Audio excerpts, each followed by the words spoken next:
तो class 11th history हमारा chapter 7 चल रहा है, चेंजिंग कल्चरल ट्रेडिशंस। और यहाँ पर हम देख रहे हैं कि जो नया कंसेप्ट है ह्यूमन बीइंग्स का वो क्या कहता है। इस चैप्टर में मेन जो हमारा थीम है वो क्या कह रहा है कि history was not just about the kings queens their prince, it's about the humanistic approach.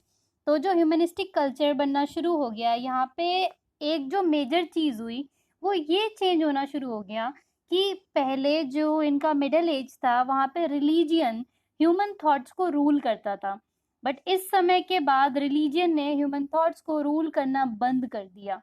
जो इटालियंस थे अब वो स्ट्रांगली अट्रैक्ट हो रहे थे मटेरियल वेल्थ से, पावर से, ग्लोरी से। ऐसा नहीं था वो इरिलीजियस थे, लेकिन वो इन सब चीज़ों के प्रति अट्रैक्ट हो रहे थे।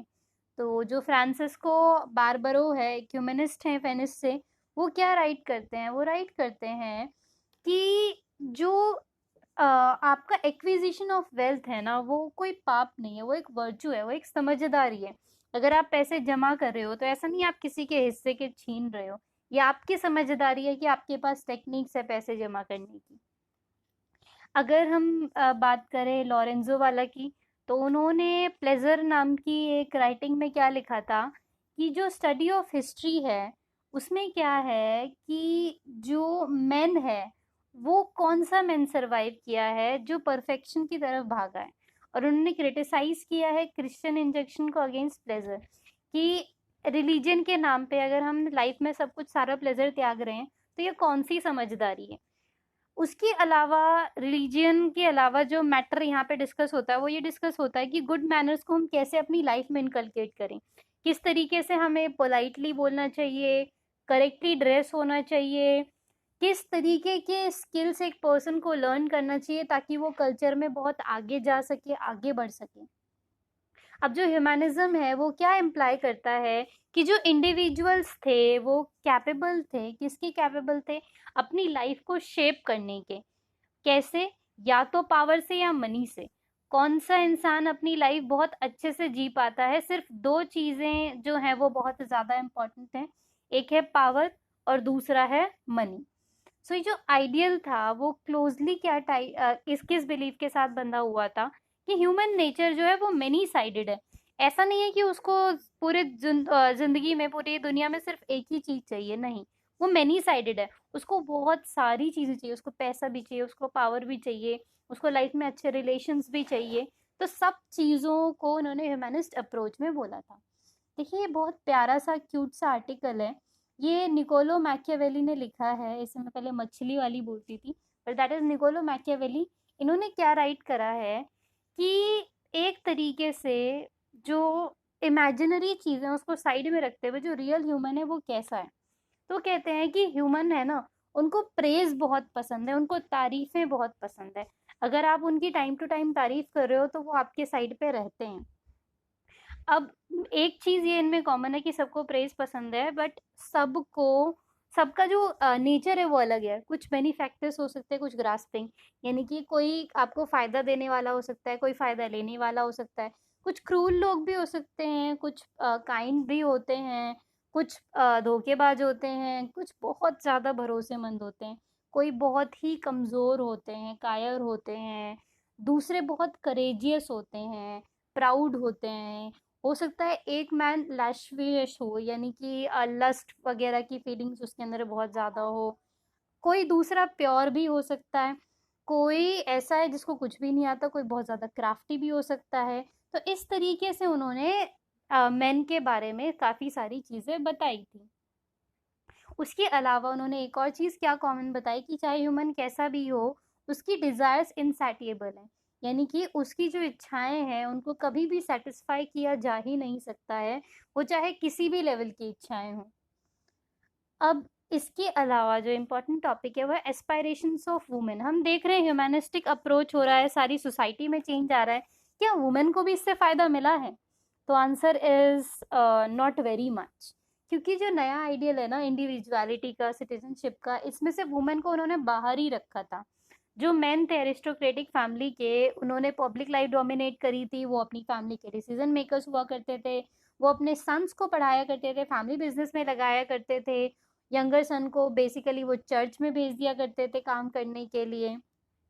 और जो डाउरीज थी वो बहुत फेमस थी, जितना ज़्यादा आप दहेज दोगे उतने बड़े घर में आप अपनी लड़की की शादी कर पाओगे। तो डाउरीज जो थी उसको फैमिली बिजनेस में इन्वेस्ट किया जाता था, डाउरी वुमेन लेके आती थी, बट वुमेन के पास कोई राइट नहीं होता था कि वो अपने हस्बैंड्स को बोल सकें कि आपको जो ये पैसा मिला है आपको इस बिजनेस में लगाना चाहिए जिससे आपको फ़ायदा मिले। She doesn't had rights. जो मैरिज थी वो रिलेशनशिप के बेसिस की बजाय इस वजह से की जाती थी कि किस घर में रिश्ता करेंगे कि बिजनेस अलाइंसेस बहुत स्ट्रांग हो जाएंगे। और अगर एक एडिक्वेट डाउरी, एक पर्टिकुलर डाउरी कोई परिवार नहीं अरेंज कर सकता था, तो उनकी जो डॉटर्स थी वो उनको चर्च में या कॉन्वेंट्स में भेज देते थे, और उन लड़कियों को नन के जैसे लाइफ जीना होता था। Who are nun? Nuns were like, जैसे फादर होते हैं चर्च में वैसी नन होती हैं। Nun were not allowed to get married. तो अगर डाउरी का इंतजाम नहीं हो पाता था तो लड़कियों की शादी ही नहीं हो पाती थी। उस समय इतना, आप ये देखिए यूरोपियन कंट्री है, फिर भी कितना ज़्यादा भेदभाव था। अब जो पब्लिक रोल है वुमेन का वो लिमिटेड था। एक तरीके से उनको house keeper, house hold work में देखा जाता था। लेकिन अगर हम मर्चेंट्स की, व्यापारी की फैमिली की बात करें, वहाँ पे पोजीशन एकदम अलग थी। आप ये देखो, जो शॉपकीपर्स थे या छोटे मोटे व्यापारी थे, बड़े व्यापारी भी थे, उनकी वाइफ बिल्कुल पूरा उनको सपोर्ट करती थी चीज़ें सेल करने में। आप ये देखिए वो दुकान पर बैठा करती थी, मर्चेंट और बैंकर की वाइफ थी, पूरा बिजनेस वो लुक आफ्टर किया करती थी। अगर मेल मेंबर को कहीं जाना है या उसको कुछ हो जाए, तो ये जो मर्चेंट फैमिली थी यहाँ वुमेन का ग्रोथ बहुत ज़्यादा था एज कम्पेयर टू एरिस्टोक्रेट, जो राजा महाराजाओं की फैमिली थी। यानी कि मिडिल क्लास में वुमेन का पार्टिसिपेशन भी ज़्यादा था, वुमेन वर्क भी ज़्यादा करती थी, और वुमेन का रोल भी हर तरीके से बढ़िया तरीके से डिफाइन हो पा रहा था। इनमें से कुछ ऐसी वुमेन थी जो इंटेलेक्चुअली बहुत क्रिएटिव थी। उन्होंने काफ़ी सारी पढ़ाई कर ली, काफ़ी सारी रीडिंग कर ली, जिसकी वजह से वो काफ़ी क्रिएटिव और सेंसिटिव हो गई ह्यूमनिस्ट एजुकेशन को लेके। और उनमें से एक वुमेन है जो वेनेशियन कैसेंड्रा फेडेल। वो क्या बोलती हैं कि जो स्टडी ऑफ लेटर है ना, एक तरीके से वो आपकी इंटेलिजेंस की निशानी है, लेकिन किसी भी वुमेन को पढ़ने लिखने का ना कोई रिवॉर्ड मिलता था, ना कोई डिग्निटी मिलती थी। जो सारी वुमेन है वो क्या करती थी कि वो अगर पढ़ भी रही है ना, तो उनको उतना समाज इज्जत नहीं दे रहा है जितनी एक मेल को दी जाती थी। और वो कहती है कि सब वुमेन को राइट है कि वो अपनी स्टडी को एम्ब्रेस कर सके। वो इतनी कैपेबल हैं कि वो अपनी क्वालिटीज़ दिखा सकें, उस क्वालिटीज़ को अचीव कर सकें। सो ये उनका मानना था। अब फेडल्स की अगर हम राइटिंग की बात करें तो उनकी writing one of many Venetian women writers में है, जिन्होंने क्रिटिसाइज किया था रिपब्लिक को कि भैया किस तरीके की आज़ादी दी है तुमने, ऐसी आज़ादी जो सिर्फ मेन के लिए है, वुमेन के लिए तो है ही नहीं, ये कहाँ का न्याय है। और अनदर रिमार्केबल वुमेन थी जो मार्शेसा थी, मांतुआ की, इसाबेला दी एस्ते। अब उन्होंने रूल किया था एक स्टेट पे जब उनके हस्बैंड वहाँ पे एब्सेंट थे, वहाँ पे नहीं आ पाए थे फॉर सम रीज़न। और उस स्टेट पे रूल करने के बाद उनको रियलाइज़ हुआ कि वो इंटेलेक्चुअली वुमेन भी कितनी ब्रिलियंट हो सकती हैं। Women can also handle a state and it's work. और उनकी जो राइटिंग्स थी वो क्या रिवील करती थी कि वुमेन को भी इकोनॉमिक पावर मिलनी चाहिए, प्रॉपर्टी मिलनी चाहिए, एजुकेशन मिलनी चाहिए, और एक अच्छी आइडेंटिटी मिलनी चाहिए in a world dominated by men. चाहे मेल डोमिनेटिंग वर्ल्ड है, लेकिन फिर भी वुमेन ये सब डिजर्व करती हैं। अब एक प्यारी सी राइटिंग है बाल्थसर कैस्टिग्लियोनी की, ऑथर और डिप्लोमैट है। उन्होंने अपनी एक बुक लिखी। वो क्या लिखते हैं कि अब देखिए ये बहुत ही प्यारा सा आर्टिकल है।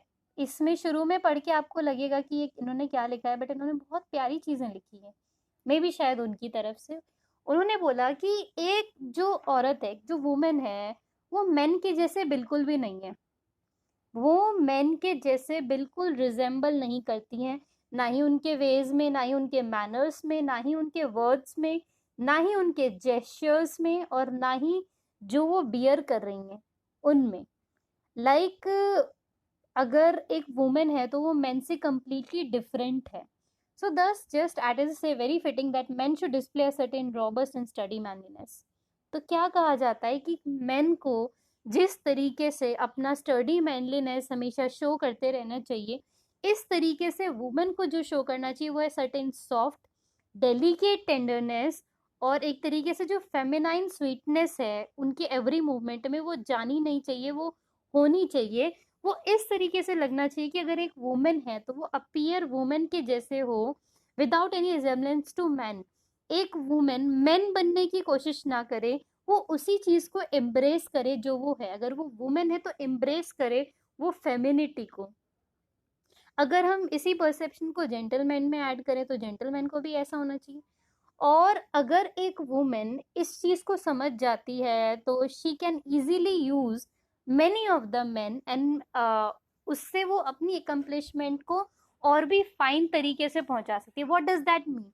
उन्होंने बोला कि अगर वो अपने ट्रू कैरेक्टर्स में रहेंगी, अगर वो अपनी सारी चीजों को बहुत ही बेहतरीन तरीके से डील करेंगी, तो वो इजीली लाइफ में कोई भी अकम्पलिशमेंट को हासिल कर सकती हैं।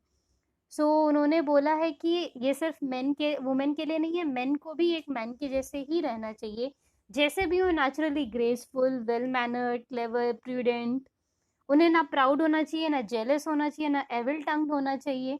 और जो स्पोर्ट सुटेबल के लिए वुमेन है, वुमेन के लिए सुटेबल है, वुमेन को वो स्पोर्ट्स भी कंटिन्यू करने चाहिए। इस पार्ट को हम यहीं तक रखते हैं, इसका अगला पार्ट हम कवर करेंगे अगले वीडियो में। Thank you so much. अगर आपको कोई भी कंफ्यूजन या क्वेरी है आप हमसे कमेंट सेक्शन में पूछ सकते हैं। I will meet you all in my next video. Thank you.